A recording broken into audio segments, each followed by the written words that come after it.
안녕하십니까. 세상 읽어주는 남자 이상훈입니다. 이 시간에는 삼성과 애플 얘기 좀 하겠습니다. 일단 삼성이 가장 먼저 스마트폰용 5G 통합칩을 생산할 가능성이 높아졌습니다. 스마트폰에는 통신망을 감지하는 5G 모뎀 칩과 스마트폰을 구동하는 두뇌인 애플리케이션이 각각 들어가는데요. 삼성이 이 두 개 칩을 하나의 칩에 담은 5G 통합칩인 엑시노스 980 샘플을 만들었다는 소식입니다. 그래서 이 샘플을 이달부터 스마트폰 고객사에 공급하고 있고 연내 양산을 시작할 계획이라고 밝혔는데요. 통합칩은 세계 최초입니다. 퀄컴의 최신 모바일 칩인 스냅드래곤 855 플러스도 그 통합칩이 아닙니다. AP와 5G 모뎀이 별도로 존재하는데요. 통합칩의 가장 큰 장점은 공간 활용과 전력 절감입니다. 스마트폰 내부에서 부품이 차지하는 면적을 훨씬 줄여주기 때문에 설계 편의성이 좋아지고 하나의 칩에서 통신도 주고받고 데이터 연산도 하기 때문에 전력을 아껴서 배터리도 더 오래 갈 수 있습니다. 사실 통합칩이 중요한 이유는요, 모바일 분야에서 5G 관련 기술을 선도하는 상징적 의미뿐만 아니라 시장 장악력 측면에서도 아주 큰 사건으로 볼 수 있기 때문입니다. 모바일 AP 세계 1위인 미국의 퀄컴과 대만의 미디어텍도 지금 5G 통합칩을 개발 중에 있는데요. 퀄컴은 양산 시기를 내년 1분기, 그리고 미디어텍도 내년 3반기 등으로 발표한 바 있습니다. 그런 측면에서 보면 삼성은 이들보다 한 발 반 정도 더 빠른 셈이죠. 지금 올 하반기부터 양산이 가능하니까요. 그 LTE 도입 시절에도요, 퀄컴이 AP와 LTE 모뎀 칩을 결합한 원칩을 가장 먼저 생산했습니다. 그래서 시장을 장악했었죠. 이런 사례를 보면 삼성이 가장 먼저 5G 통합식 양산에 들어가면 향후 5G 스마트폰 시장에서 우위를 점할 가능성이 매우 높아집니다. 지금 그 스마트폰 고객사에 샘플을 보냈다고 말씀드렸는데요.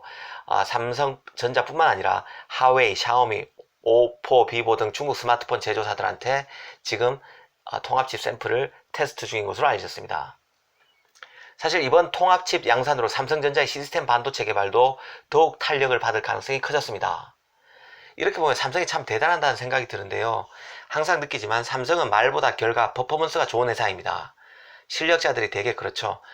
굳이 외부에 광고할 필요가 없습니다. 결과물로 보여준다는 생각이 강하고 지금까지 삼성은 그런 것 같습니다. 사실 삼성을 둘러싼 상황을 보면요, 지금 호락호락한 게 하나도 없습니다. 미중 무역 분쟁, 일본의 수출 규제, 정치권과 묘하게 얽힌 이재용 부회장의 문제 등으로 지금 골치가 아픈 상황인데요. 삼성이 이래저래 힘든 가운데 여전히 저력을 보여주고 있고 비메모리 분야에서 2030 1위를 달성하겠다는 그 비전도 발표한 적이 있는데요. 지금 5G 통합칩 같은 경우도 남들보다 한 발 더 빠르게는 두 발 정도 앞으로 감으로써 비메모리 분야 1등도 가능하지 않을까 하는 생각이 듭니다. 다행스럽습니다. 이번에는 애플 소식인데요. 결국 애플이 저가포를 꺼내들었습니다. 그간 애플은 비즈니스의 변곡점에 왔다는 평가가 많았는데요. 아이폰의 장점이 줄면서 기존 매니아층의 급격한 감소, 그리고 미중 무역 분쟁과 얽혀서 중국 시장에서 급격한 퇴조, 또 후발주자의 성장 등으로 사면 초과에 몰리고 있다는 평가가 많았습니다. 스마트폰 판매량과 시장 점유율에서도 이런 위기감은 그대로 나타나는데요. 올 2분기 가트너 기준으로 보면 삼성전자의 스마트폰 판매량은 5,511만 대로 시장 점유율은 20.4%였습니다. 2위가 하웨이인데 5,800만 대 15.8%, 애플은 3,852만 대로 10.5%였습니다. 애플은 2위와 격차가 점점 더 커지고 있습니다. 점유율만 봐도 삼성과 하웨이가 1%포인트 남짓 늘었는데요. 작년 대비해서 애플은 1.5%가량 줄었습니다. 판매 대수도 지금 애플만 감소했습니다. 삼성은 1년 전에 비해서 300만 대, 하웨이는 900만 대 늘었는데 애플은 600만 대 감소했습니다. 결국 까먹은 시장 점유율을 다시 찾아오겠다는 절박감 속에서 저가폰 출시 카드를 빼들었습니다. 이 관련 소식이 니케이에 오늘 나왔는데요. 출시 시기는 내년 봄입니다. 그리고 가격은 대당 399달러 정도인데요. 50만원이 채 안 되는 수준이겠죠. 사실 애플은 비싼 가격으로 유명합니다. 아이폰 XS 시리즈만 해도 소매가가 1000달러를 훌쩍 넘습니다. 우리 돈으로 하면 한 130만원 정도 되는데요. 기존 모델보다 한 3분의 1 가격에 아이폰을 내놓는다고 보면 될 것 같습니다. 아무래도 저가폰인 만큼 화면 크기가 작아지고 액정도 OLED 대신 LCD 액정 표시 장치를 사용하게 될 것으로 보입니다. 원가를 줄이려면 이렇게 할 수밖에 없죠. 사실 애플이 저가폰을 내놓은 것은 처음은 아닙니다. 2016년도에도 내놓은 적이 있습니다. 바로 아이폰 SE 모델인데요. 당시 최후의 4인치 아이폰으로 유명했습니다. 작은 폼팩터와 과거 스티브 잡스 시절의 디자인을 선호하는 마니아로부터 큰 인기를 끈 적이 있습니다. 하지만 2년 정도 팔리고 단종되면서 역사 속으로 사라졌는데요. 하지만 내년에 나올 저가폰이 사실상 아이폰 XE 제품을 계승한다고 보면 부활했다고 보면 될 것 같습니다.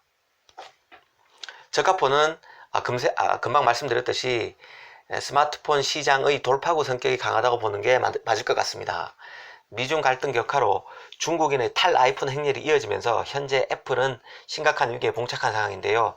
팀쿡 CEO도 얼마나 다급했으면 트럼프를 만나서 삼성이 무관세라 미국 시장에서 경쟁이 어렵다고 읍소했겠습니까? 지금 또 애플이 BOE OLED 패널을 채택하기 위해서도 테스트 중인 것으로 알려져 있는데요. 삼성 디스플레이 패널의 의존도가 큰 만큼 그 의존도를 낮추고 또 삼성이 지금 일본의 소재 수출 규제로 나중에 패널 생산에 차질이 빚어질 수도 있다는 판단으로 지금 뭐 OLED BOE OLED 패널도 테스트 중이라고 하는 분석이 나오고 있는데, 사실 그보다는 원가 절감과 망조가던 중국 시장에서 어떻게든 내림세를 천천히 하기 위해서 내린 결단으로 보는 게 더 맞을 것 같습니다. 그만큼 애플이 지금 핀치에 몰린 상황입니다. 어찌됐든 애플의 저가폰이 나오게 되면요, 아마 그간 비싸서 아이폰을 외면했던 소비자들한테 큰 인기를 끌 가능성이 있습니다. 사실 지금 글로벌 경기가 매우 안 좋은 상황이죠. 이런 상황에서 스마트폰 시장은 대하면 초고가 일색입니다. 그런 만큼 애플의 저가폰 출시는 소비자들에게 큰 반향을 일으킬 가능성이 있습니다. 한편으로는 애플도 이제는 어쩔 수 없구나 하는 생각도 듭니다. 아무래도 중저가폰에 신경을 쓰게 되면요, 수익성 측면에서는 마이너스가 되기 쉽습니다. 중저가폰 시장은 이미 다른 경쟁사들이 자리를 잡은 시장이죠. 여기서 다른 경쟁사와 차별화하려면 애플의 그 브랜드 힘도 있겠지만 그것만으로는 2% 부족하겠죠. 프리미엄 라인의 기능을 중저가폰에도 일정 부분 적용할 수밖에 없고, 그 과정에서 원가 상승분을 가격에 제대로 반영하기도 어렵습니다. 그런 만큼 수익성은 좀 나빠질 가능성이 있습니다.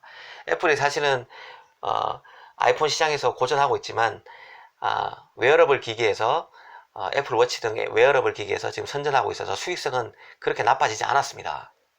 그래서 역시 애플이 사업 포트폴리오도 잘 가져가고 있구나 하는 생각이 드는데요. 그래도 그 사업의 근간이 되는 것은 아이폰, 스마트폰 시장인데요. 지금 애플이 저가폰 시장 카드를 꺼낸 만큼 애플의 행보, 위기에 직면한 애플의 행보를 예의주시할 필요가 있다는 생각이 듭니다. 감사합니다.